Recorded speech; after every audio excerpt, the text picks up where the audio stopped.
and this is part 3 of the topic Fundamental Rights and Duties. So far we have already learned what a constitution is, what is the preamble is.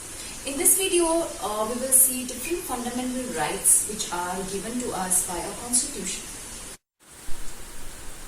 These rights are basic and essential conditions for any individual to live a decent life. And that is the reason why they are added in our constitution, so that no one can deny these rights to any citizen of India, even the government cannot. And that is the reason why they are safeguarded in the constitution of India. So let's see what these rights are.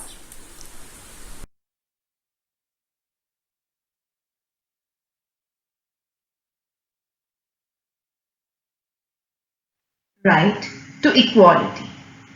In India, there are different people who practice different religions, speak different language. They have different beliefs and culture. There are people who belong to hundreds of castes. There are men, women of different societies and status.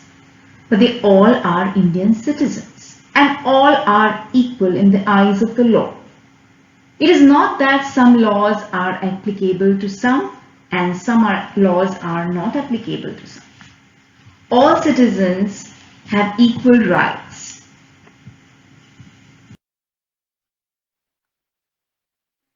All citizens have rights to use public facilities and places like parks, theatres, schools, hospitals, railway stations, bus services, etc.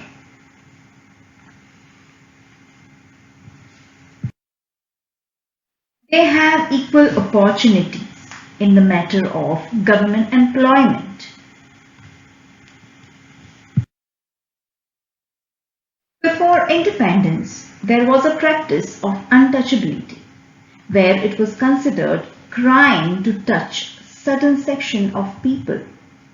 This is abolished by our constitution, and anyone who practices this is punishable offence. No Indian will be discriminated based on religion, caste, sex, race or place of birth. Our constitution also has abolished the titles like Maharaja, Raja or Rao Bahadur, etc.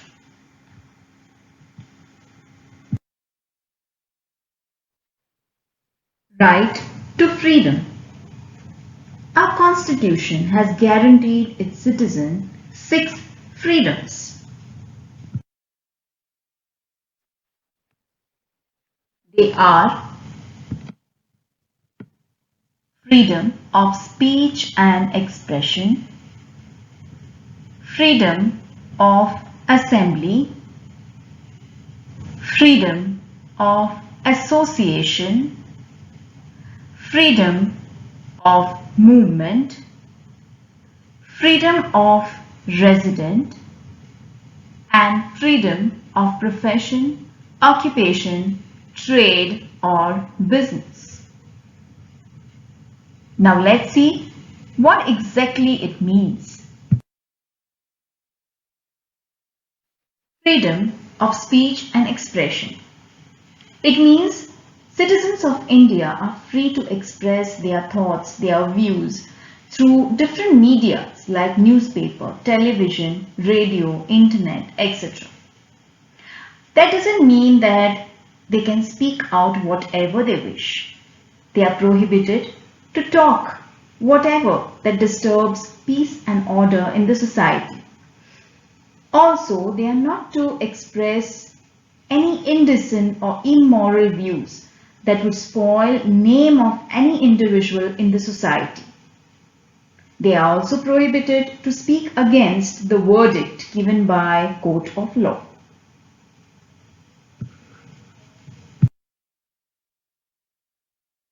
Freedom of assembly. Any citizens who want to oppose to anything or protest, they can assemble peacefully.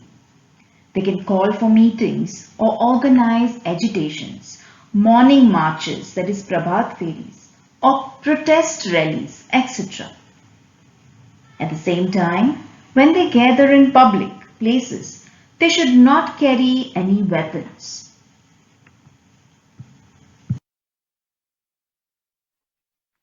Freedom of association. Any citizens who have common interest and objective can come together and form an association. They are free to form association. Example, maybe students association or ex-students association or youth club, traders association, readers club, etc. Freedom of movement. Citizens of India can move freely wherever they want in the country. They don't require any permit or visa or passport to go from one part of the country to the other part of the country.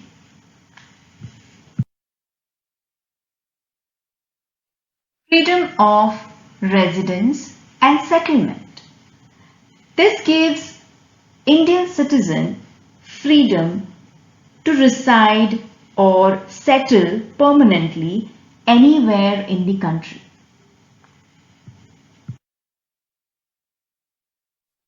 Freedom of profession, occupation, trade or business. This gives Indian citizen freedom to practice any profession or occupation or trade or business of their choice. No one can force them to pursue a certain kind of profession or occupation. Every citizen is free to decide what trade, business or profession he has to go in for. In 2002, the RTE, that is Right to Education, was added to this list. In this, it is stated that a child of 6 years to 14 years has right to free and compulsory education.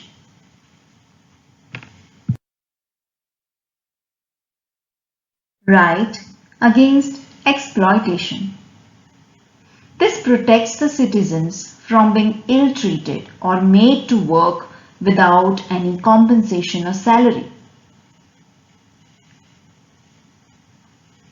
In order to protect life and liberty of every individual, the Constitution has guaranteed right against exploitation. Sometimes we see or hear that poor parents sell their children as maid servants. Selling and buying of human beings is called trade of humans. Trade of humans is prohibited in the Constitution. It is a crime. Any child who is employed and who is below 14 years and who is employed in factories or mines or any hazardous job, this is a crime. Child labor is a crime in the eyes of law.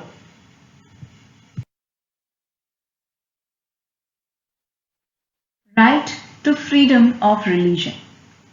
Now this gives us right to follow whichever religion any citizen wants to. Right to pray and worship. No one can stop any citizen to follow the religion they want. Although government can forbid any inhuman customs, traditions and superstitions which are practiced in the name of the religion.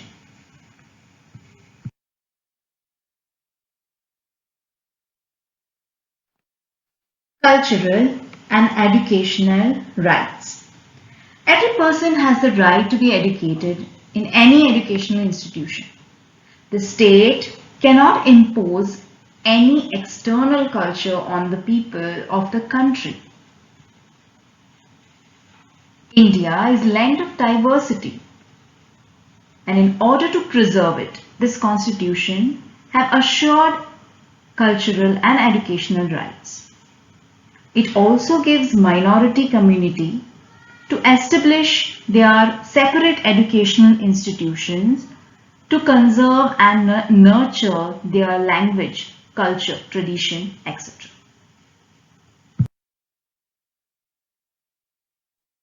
Right to constitutional remedies. Every citizen is protected by law and is given equal treatment. This right protects all other fundamental rights. So any citizen is denied of any freedom which is there in the constitution. Every citizen has right to go to the court of law.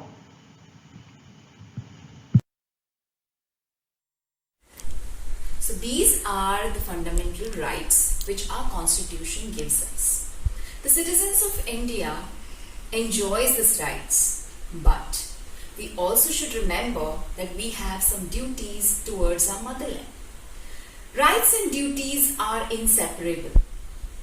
So let's see, as an Indian citizen, what are our duty towards our motherland.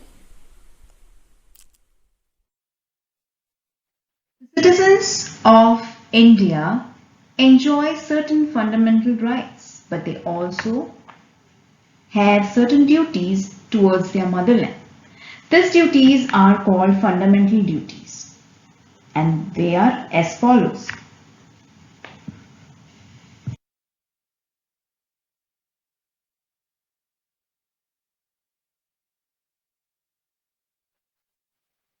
All citizens must follow the ideals given in the Constitution.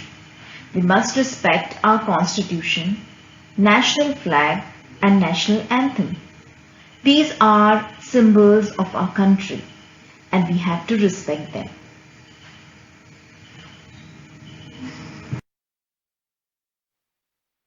We must encourage unity in the country.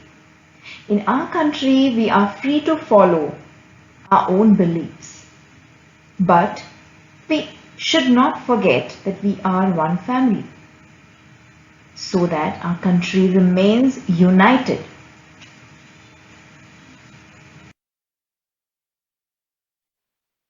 We must help when our country is in danger.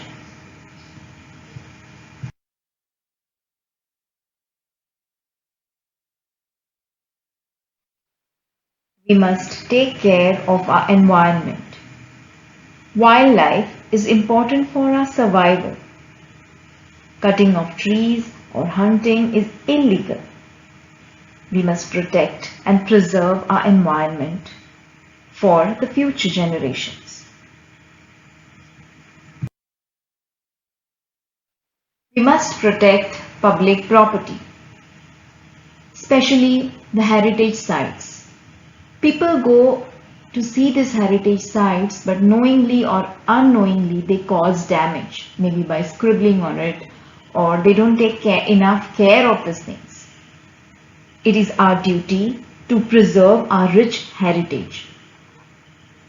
So that's why we should not cause any damage to it.